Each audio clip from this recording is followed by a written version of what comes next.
नमस्कार दोस्तों। आज हम शुरू करने वाले हैं ऑडिटिंग के एमसीक्यू सीरीज को।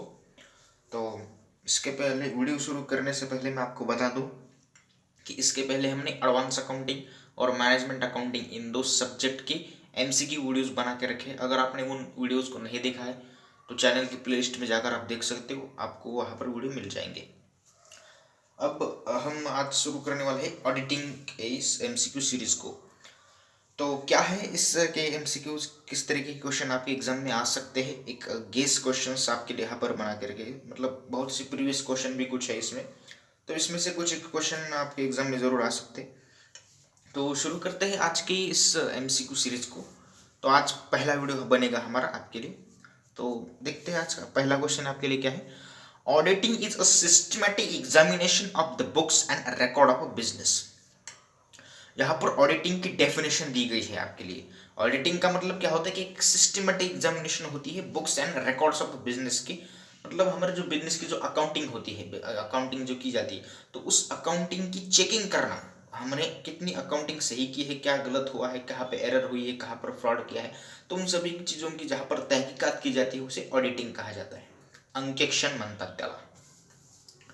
दूसरा क्वेश्चन है, which of the following is not a kind of audit. देखो अब यहाँ पर क्या है कि इनमें से कौन सा ऑडिट का टाइप नहीं है, ऐसा पूछ रहा है, मतलब क्वेश्चन घुमा के पूछा है। तो देखो, statutory and private audit, government and continuous audit, continuous, final, interim, cash and management audit, none of this. इसका आंसर होगा नन ऑफ दिस। क्यों? देखो क्वेश्चन क्या कह रहा है कि इन चारों में से, इन चार ऑप्शन में से ऐसा क्या है जो ऑडिट का टाइप नहीं है, लेकिन ये चारों भी ऑडिट के टाइप है। तो मतलब इसमें से कोई भी ऑडिट का टाइप, मतलब सभी ऑडिट के टाइप है, तो क्वेश्चन निगेटिव है तो आंसर भी निगेटिव आएगा।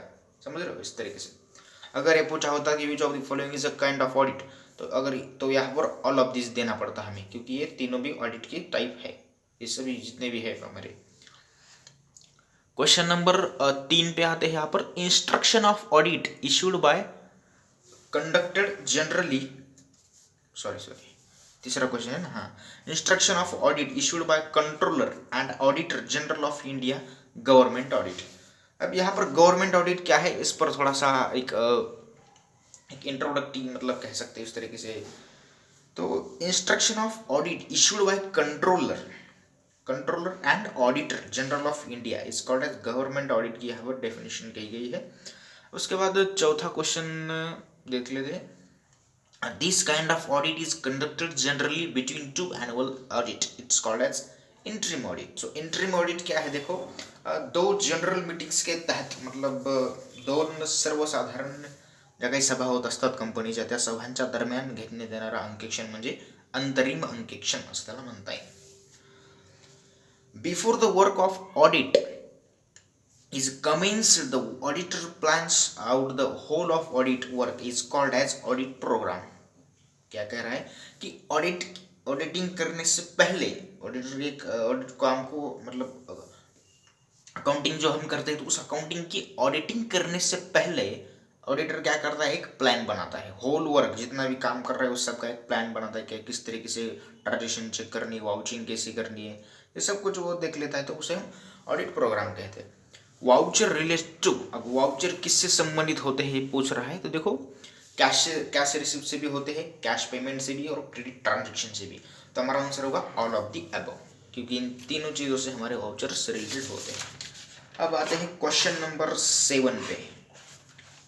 क्वेश्चन नंबर 7 आपके लिए यहाँ पर है, देख रहे हैं आपको, एक मिनट, हाँ ये देखो।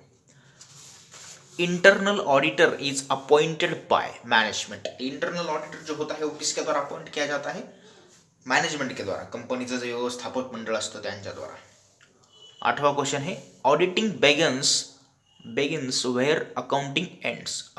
ऑडिटिंग कहाँ पर शुरू होती है? जहाँ पर अकाउंटिंग इंड होती है, जहाँ पर अकाउंटिंग हमारी सब कुछ हो गया, हमारा फाइनेंशियल हो गया खत्म, 31 मार्च जितना भी होना होता है फाइनेंशियल वहाँ पर खत्म होता है, तो उसके बाद हम करते हैं हमारे बिजनेस की अकाउंटिंग, जो हमने की होती है उसकी ऑडिटिंग करते हैं। तो उस तरीके से for which of the following audit is optional. अब इस क्वेश्चन को जरा ध्यान से सुनना, मतलब यहाँ पर 4 दिए गए हैं, trust, joint stock companies, proprietorship, concern and none of this. तो इनमें से किसको ऑडिटिंग करना ऑप्शनल है, मतलब कंपलसरी नहीं है। तो देखो, ट्रस्ट हो, कंपनी हो, जॉइंट स्टॉक कंपनीज हो, कुछ भी हो, इन सबको अपनी ऑडिट करनी पड़ती है। लेकिन जो प्रॉपरेटरशिप कंसर्न मतलब सोल ट्रेडिंग, तो उसको ऑडिटिंग करना ऑप्शनल है, मतलब कंपलसरी है नहीं। वो कर भी सकता है, अगर अपनी इच्छा है वो बिजनेसमैन कर सकता है, नहीं तो नहीं, उसकी कोई जरूरत नहीं है ज़्यादा। The audit is that made compulsory under statute. It's called as statutory audit. जो ऑडिटिंग कंपलसरी मतलब उस ऑडिट को करना पड़ता है, उसे स्टैट्यूटरी ऑडिट कहते हैं। Who among the following can be appointed as auditor? अब ऑडिटर कौन बन सकता है कंपनी का? जिस व्यक्ति ने सीए का मतलब एग्जामिनेशन किया है, सीए सर्टिफिकेट जिसके पास है, जिसने सीए की डिग्री ली है, वही इंसान ऑडिटर बन सकता है। सो मिस्टर झड़ the holder of CA certificate. तो ये एक एग्जाम्पल है यहाँ पर। इसका आंसर रहेगा CA certificate, the person whose have hold the CA certificate. Okay. Confirmation of court is necessary for reduction of share capital. आपको क्या करना पड़ेगा? कंफर्मेशन लेनी पड़ेगी कोर्ट की, अगर आपको बड़ी कंपनी की शेयर कैपिटल में रिडक्शन करना है तो। Audit means examination of books, accounts, voucher etcetera. पहला क्वेश्चन और ये क्वेश्चन सेम ही है ना। अकाउंटिंग बिजनेस की वाउचर्स जो होते हैं, सब ट्रांजेक्शन की रिकॉर्डिंग करने के बाद उसकी तहकीकात करना, उसे हम ऑडिटिंग कहते हैं। Auditor shall report on the accounts examined by him to the shareholders. Audit shall report. Audit report क्या होती है? On the accounts examined by him. किसके द्वारा एग्जामिन की जाती है? ऑडिटर के द्वारा।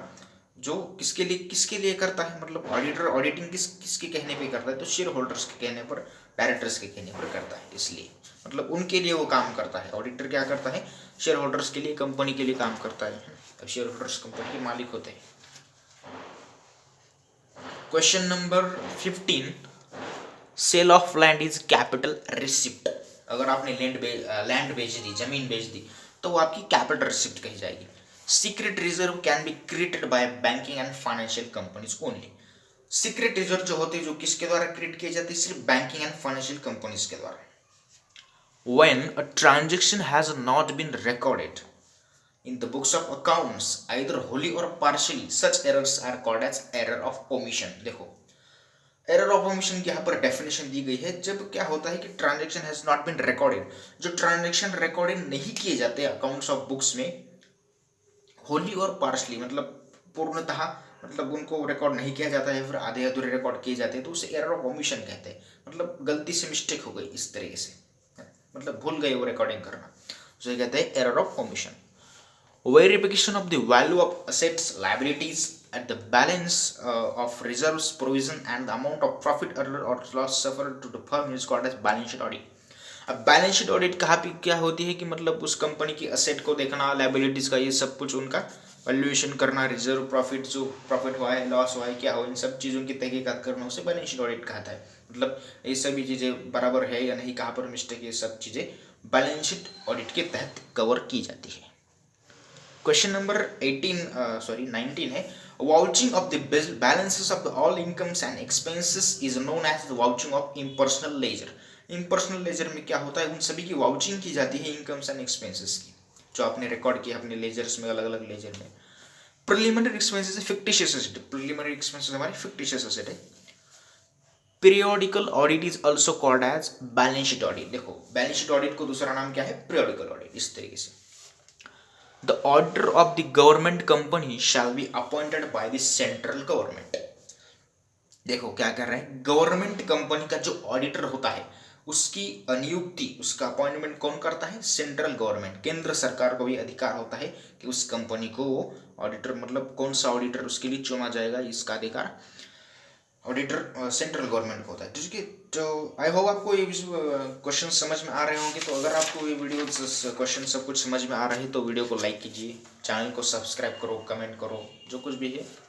तो I hope let's thanks for watching this videos. हमने आज 20 क्वेश्चन इस पर डिस्कशन किए हैं। तो कल की इसके बाद मतलब आने वाली जो भी वीडियोज़ बनेगी फिर इसी पर बनेगी, 4-5 वीडियो हम बनाएंगे ऑडिट पर। Okay, so thanks for watching this video. अपने दोस्तों में ज़्यादा से ज़्यादा इस वीडियोज़ को शेयर कीजिएगा और उन वीडियोज़ को भी देख लीजिएगा। Advance accounting, management accounting, auditing, और ऑडिटिंग के 4-5 वीडियो होने के बाद हम एचआरएम के भी वीडियो बनाएंगे और इंडियन इकोनॉमी के भी बनाएंगे। और उसके बाद इन्वायरमेंट स्टडी इस सब्जेक्ट पर भी आएंगे, उस सब्जेक्ट पर भी एमसीक्यूज बनाने वाले हैं। Okay, so thanks for watching this video. ये सभी वीडियो आपकी एग्जाम के लिए बहुत हेल्पफुल होने वाले, तो इसे ज़रूर देख लीजिएगा और अपने दोस्तों में भी शेयर कीजिए।